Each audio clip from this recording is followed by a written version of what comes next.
or tigers don't like cages. From the American Revolution all the way up to modern day with the turmoil in Syria, revolution fervor has remained under our microscope. And while in some revolutions it may be hard to distinguish what is truly being fought for, the first guess should always be what John Locke told us in the 18th century with his rash talk of inalienable rights. A right today is not a privilege. A right is the basic structure of the human dignity. Measuring the blood spilled throughout history, fighting for rights, it's hard to argue. Take any point in history and you'll see the revolutions fighting to obtain suppressed rights, or prosperous civilizations constantly debating and scrutinizing what a right truly is. Then what's a responsibility? Does it go hand in hand with the right? Do we spill blood for responsibility, or is it simply a tool to gain a right? Ask that to the leaders of the Underground Railroad who led the people to the light of freedom. Ask that to the politicians in Britain and France in the 1940s refusing to back down from the menace of fascism and its suppression of rights, or the military commander leading his troops on to death or murder in protection of their nation's rights. Pathos aside, the history of humankind has shown how we feel responsible for our rights and the rights of others. They are indeed one and the same. For the purpose of further expressing and hopefully proving this declaration, I will be examining a specific time period in history, the Cold War. World War II is not just a war between nations, it was a war of ideologies. Should rights be suppressed for control, or should control be minimized for people to be free? It wasn't even a handful of years after this great debate it seemed settled that the debate about a right was beginning its 30-year boxing match with the legendary standoff between the United States and the Soviet Union.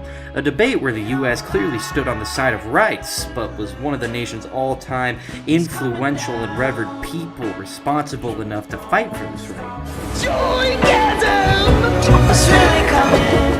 The answer lies within. John Fitzgerald Kennedy was born at 83 Beale Street in Brookline, Massachusetts on May 29, 1917, son to businessman and politician Joseph Patrick Kennedy Sr. Prominent for his role as the 44th United States Ambassador to the United Kingdom, he was already a member of a political family, attending various New England schools as a child in Connecticut, Massachusetts, and New York. He was also destined for higher education. After graduating from Harvard and 4 years of the United States Naval Service is when his illustrious political career springboarded, beginning with a term in the House of Representatives and ending when he would ultimately run for and succeed in investing Republican Vice President Richard Nixon for the presidency of the United States on November 8, 1960. JFK was the youngest man elected president in the history of the United States, which still stands to this day. Would this translate to him being the most irresponsible president as well? Were his choices as president reflective of his personality or simply made in spite of it? The people surrounding him during this time were asking some of the same questions, attempting to get a feel for who the president really was. JFK already had much to prove. Dean Aikson, Secretary of State during the Truman administration, was the reason he got no extreme opposition from the then current President Truman in 1958. In fact, Aikson details in an April 27, 1964 interview when debating the next candidates for president, Truman and his cabinet couldn't decide, leading Truman to desire a national press conference where Truman would offer extreme opposition to Kennedy. Convinced this would be a bad move, Aikson called Mr. Truman on the telephone, and we had a long conversation in which I pointed out that this was not going to do any good at all. I finally got him to promise that he would not say certain things which he had in mind to say. John F. Kennedy was not held in high regard by the President of the United States, which helps us see how he had shown both glimpses and doubts of greatness during his time in Congress. Though President Kennedy helped dispel some of these doubts with his handling of humanity's closest brush with nuclear war, the Cuban Missile Crisis in October 1962, the Big Kahuna, while calling on a naval blockade to prevent Soviet access to Cuba, Kennedy also showed he was no war hawk. This is expressly detailed in the president's letter to Khrushchev in wake of the crisis.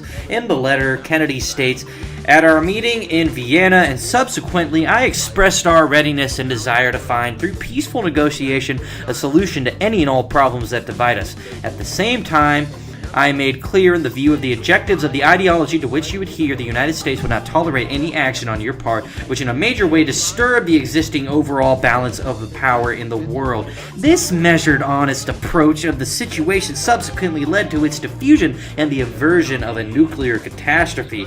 And avoiding nuclear catastrophes certainly can prove to a lot of people you're capable and responsible for doing your job, as JFK was praised by the American people for his handling of the bleak situation.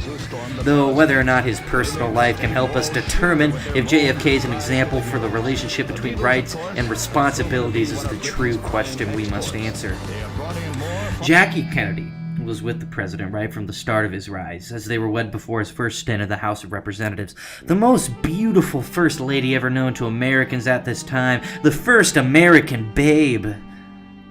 Behind the smiles and glamour of the couple's pictures lied a dark secret. Their marriage wasn't perfect American matrimony like everyone was led to believe, as numerous accounts emerged that, when put together a portrait of a loveless marriage.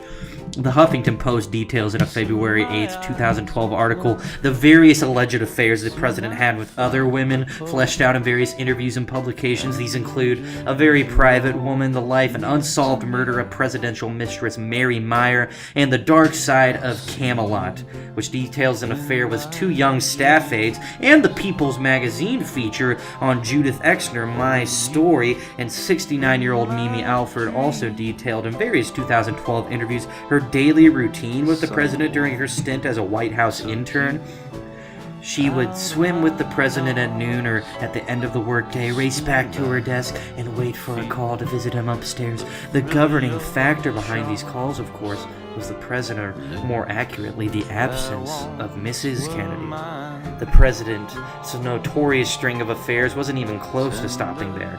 The Independent details in an August 6, 2013 article President Kennedy's affair with the pinnacle of feminism and the beauty of the time, the second American babe, Marilyn Monroe.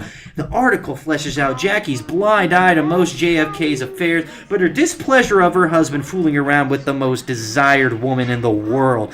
In fact, Peter Lawford, brother-in-law to President Kennedy, tells about how Monroe called Jackie to confess to the affair and to tell that her husband had already agreed to leave his family and set up home with the actress.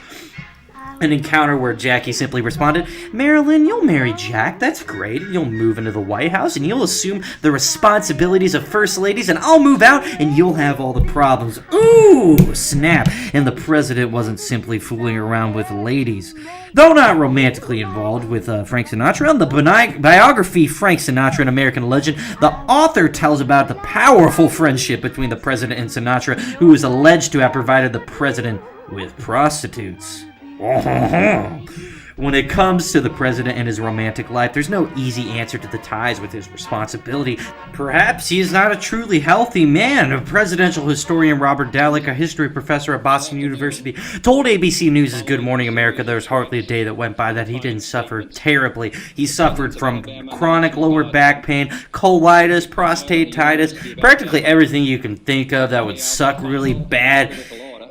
And yet he continued to lead the country in the face of so much turmoil. The truth is, we'll never truly know how the whole story of John F. Kennedy went. The only pieces of history that we can examine with accuracy are how he affected the world with his decisions, such as his wise handling of the Cuban Missile Crisis, and how he took an uncompromising stand for freedom and rights during the Cold War, a time when the question of whether or not rights are worth waging nuclear war for was being asked.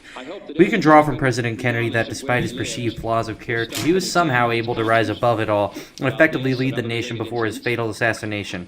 A man arising from the burdens of society, taking responsibility by its reins and waging a war for freedom and rights. Sounds like a familiar narrative to me.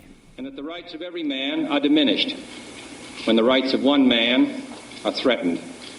Today we are committed to a worldwide struggle to promote and protect the rights of all who wish to be free. Who wish to be free.